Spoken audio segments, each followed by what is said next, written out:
You know that feeling, right? The stress and the confusion when a child or maybe even you is really struggling with eating. The dinner table can start to feel less like a family space and more like a battlefield. It's tough. So the big question is this just a case of picky eating? Or is there something more going on under the surface? What if that stubbornness isn't stubbornness at all? Let's dive in and figure out what we're really talking about here. All right, first things first. To really get to the bottom of this, we need a clear definition. This isn't just a vague concept. It has a clinical name, and understanding that is step one. Okay, so the official term is avoidant/restrictive food intake disorder, or ARFID for short. And it's not just one thing. It really breaks down into three main drivers. For some people, it's all about sensory overload. A food's texture or smell is just too intense. For others, it's a deep fear, maybe from a past experience like choking or getting sick. And for a third group, there's just a real lack of interest in food. Eating feels like a chore, not a pleasure. Now, this is an absolutely crucial point. Unlike other eating disorders you might have heard of, ARFID has nothing to do with body image or wanting to lose weight. The fear, the anxiety, the avoidance, it's all focused on the food itself, or the physical act of eating. And the impact of this is no small thing. We're talking about serious health issues, like poor growth in kids or major nutritional gaps. But it goes beyond the physical.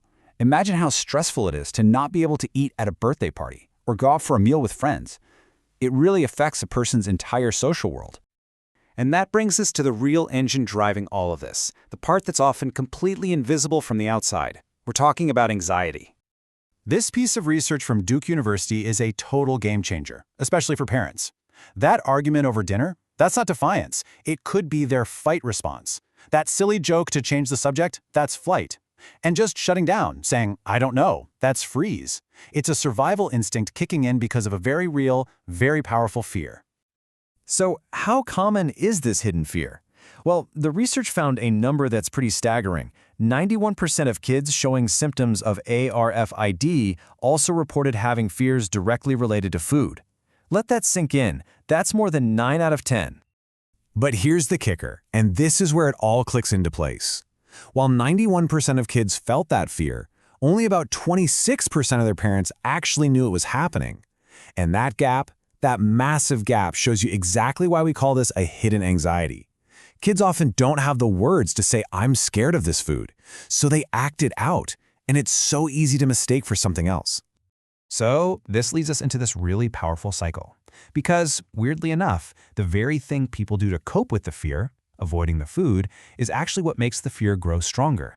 It's this deceptive little trap, you see. In the short term, avoiding the food brings this huge wave of relief. Crisis averted. But that feeling of relief sends a signal to your brain that says, whew, that was dangerous. Good thing we got out of there. So it actually reinforces the fear, making that food seem even more threatening next time. And these two graphs show this perfectly. Look at the chart on the left. That's the avoidance cycle. Anxiety spikes, you avoid the food, anxiety drops, but the next time, that peak is even higher. It's an upward spiral of fear. Now look at the chart on the right. This is what happens when you face the fear. Yeah, anxiety goes up for sure, but if you stick with it, it naturally starts to come back down. Your brain learns a new lesson. Hey, I can handle this. Okay, so if avoiding the fear makes it worse, what makes it better? Well, this is the hopeful part. We're going to shift from the problem to the solution, because there are proven treatments that really work. And the good news is incredibly powerful. AFARD is absolutely treatable. There's a ton of research that has identified clear, effective strategies to break that fear and avoidance cycle. One of the best is a specific type of cognitive behavioral therapy made just for AFARD. This therapy is called CBT-AR, and it's a clear 4-stage journey. Step 1 is just about learning, understanding what's going on, and tracking patterns. Then you start setting real goals. Step 3 is the big one. Gently and with support, you start facing those fears, just like in that second graph we saw. And finally, step 4 is all about making a plan so that progress sticks for good. Now, it is so important to be clear about what this treatment is not. This is not about force feeding. It's not about shaming someone. It's not about trying to change who you are as a person or making you eat a bunch of weird stuff. It's a respectful, collaborative process that's all about expanding your world, not forcing it. Instead, the goals are all positive and, honestly, life-changing. We're talking about getting physically healthy, correcting any nutritional issues, and being able to enjoy a wide variety of foods. But more than that, it's about feeling comfortable and free in those social situations again. It's about getting your life back.